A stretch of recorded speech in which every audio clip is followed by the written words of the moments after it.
안녕하세요, 김종률입니다.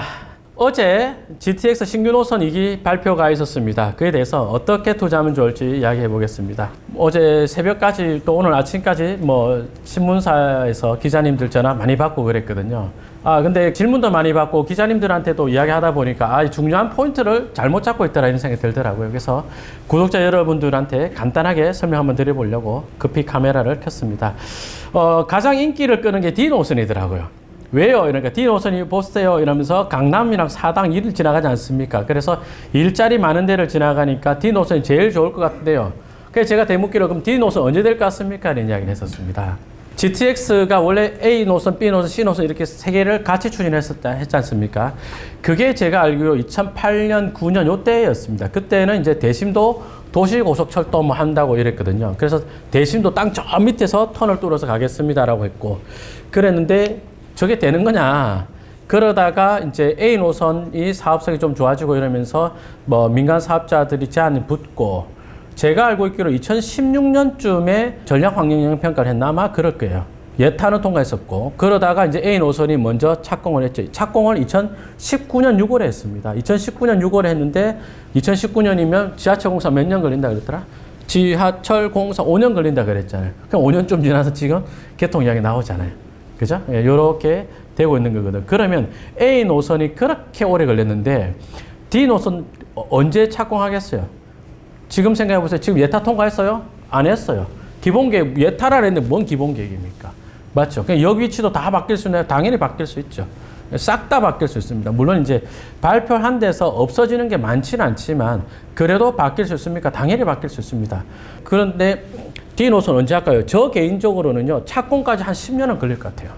앞단에 다시 요거 분명히 민자 사업으로 갈 것 같거든요. 정부 재정이 좋지 않기 때문에 민간 사업 시행자, 민간 사업 시행 컨소시엄에서 제안받아서 가고 그런 민자 적격성이니 뭐니 이런 앞단의 절차가 되게 많단 말이에요.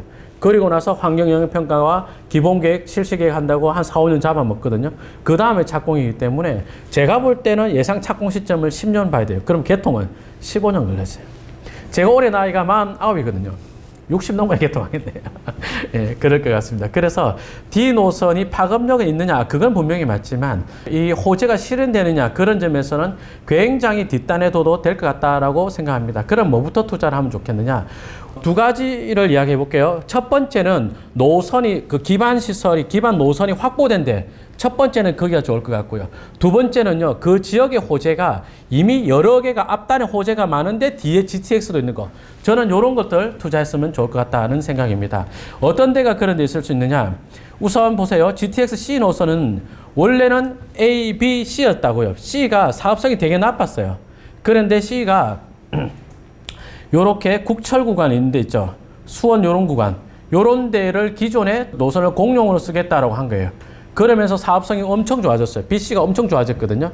그러면서 여기 민간 사업자들이 내가 할게 하고 막 붙었어요. 그래서 요거는 실시계획 나고 착공시까지 가졌죠. 얼마 전에. 그래서 요거는 속도가 되게 빠르겠네.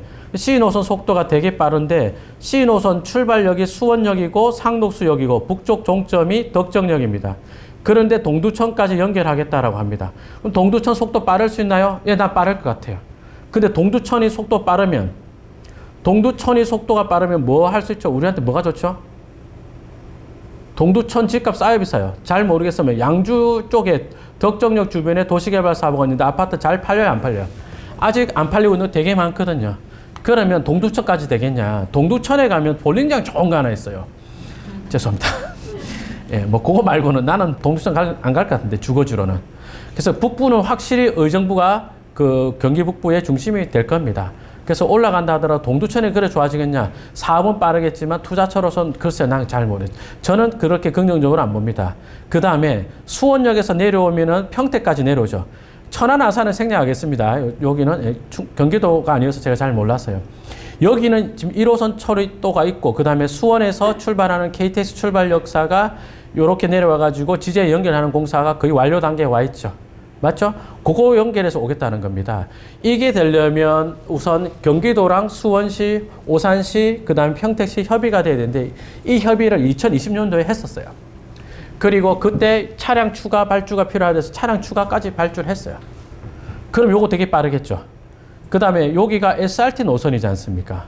GTX-A 노선이고 SRT 노선이죠. 제가 알고 있기로 이렇게 복층으로 가는 걸로 알고 있는데 동탄까지가 왔죠. GTX-A 노선 왔잖아요. 조금만 더 하면 평택이잖아요. 요 평택이 지제죠.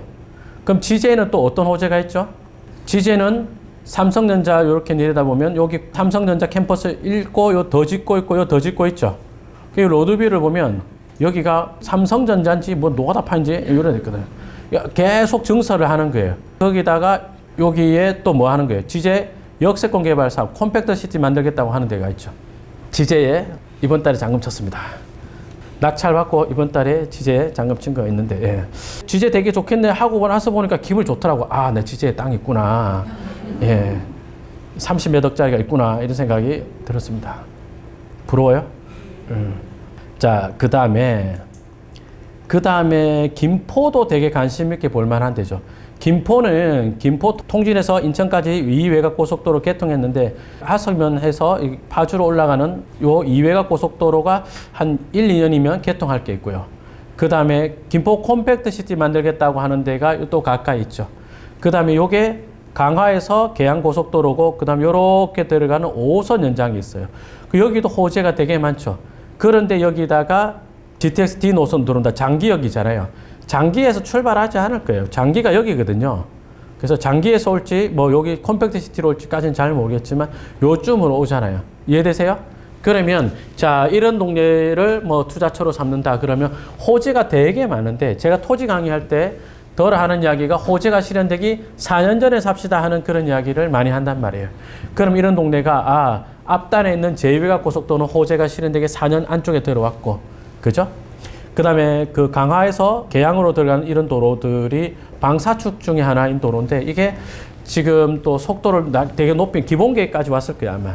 그럼 이런 것들을 나중에 착공한다 이러면 한 1년, 2년 정도면 착공한다 소리 나오겠잖아요. 그죠? 그 무렵쯤에 사놓는다 치면 그러면 거기서 한 2, 3년 더 지나면 컴팩트 시티 보상한다 소리 나오겠네요. 그때쯤 되면 5호선 연장 착공한다 소리 나오겠네. 요런 타이밍 잡기 어때요? 나는 괜찮을 것 같죠.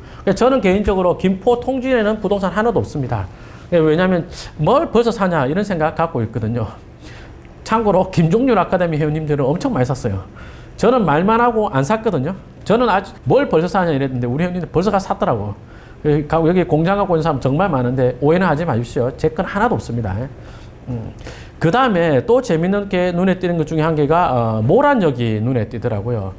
모란역은 보시면 아까 말씀드린 것처럼 GTX보다 앞서 나가는 호재가 뭐 있어요? 모란은 수서 광주 간 BRT도 있고요. 수서 광주 간 철도가 있죠. 수서 광주 간 철도가 예타 통과했고요. 또 뭐 있죠? 작년 6월쯤에 기본계획 수립했어요. 그럼 내년쯤에 실시계획 난다 할까요? 그냥 내년쯤에 실시계획 나고 그러고 나서 환경영향평가하면 착공한다 소리 나올 거예요. 그러면 음매야 여기는 한 2년 지금부터 한 2년 정도면은 착공한다는 소리 나겠죠. 맞죠? 예. 착공한다는 소리가 나겠고 그리고 나서 저 동네가요. BRT 노선이 잡혔어요. 여기가 어찌 보면 BRT가 V자로 되는 거잖아요. V자인데 어찌 보면 여기서 내려오고 여기서 내려오고 여기가 완전 꼭지점 같지 않아요? 여기가 모란역인데. 그죠? 여기가 보면 모란역이 그러니까 어찌 되냐? 저 뒤에는 GTX-D 노선이 있고 가깝게는 BRT가 있고 그 다음에는 수서 광주간 철도가 있고 그 다음에 그 사이에 또 뭐 있어요? 여기 성남 구도심이 되게 많잖아요. 여기 보면 하늘차 아파트 되게 좋은 아파트 있죠. 그 바로 앞에도 정비구역 있죠. 길 건너도 정비구역이 많죠. 그러니까 배우 수요가 늘어날 게 되게 많죠. 그러면 여기는 와 상업적으로 되게 커지겠네 맞나요? 나 그럴 것 같아요. 이런 식으로 원리를 가지고 제가 지역을 다 아는 건 아니지 않습니까? 이런 원리를 가지고 여러분들이 GTX 노선 추가 발표한 걸 가지고 투자처를 찾아보시기 바랍니다. 항상 투자처로 좋은 곳은요. 도로, 철도, 그 다음에 택지지구, 산업단지 이런 것들이 다 같이 가는데요. 다 같이 갑니다. 제가 사는 동네도 도로, 철도, 산업단지, 택지지구 다 오는 데가 있거든요. 근데 제가 사는 데라서 거기는 말하지 않겠습니다. 그런 원리를 맞춰가지고 찾아보시기 바랍니다. 예. 청량리도 보니까 B 노선 지나가고 C 노선 지나가네요. 청량리 건물주 축하드립니다. 접니다. 자, 요렇게 맞춰가지고 여러분들 신규 발표 난 것 가지고 투자처 찾아보시기 바랍니다. 급하게 영상 찍었습니다. 도움되시길 바라겠습니다. 여기까지 하겠습니다. 고맙습니다.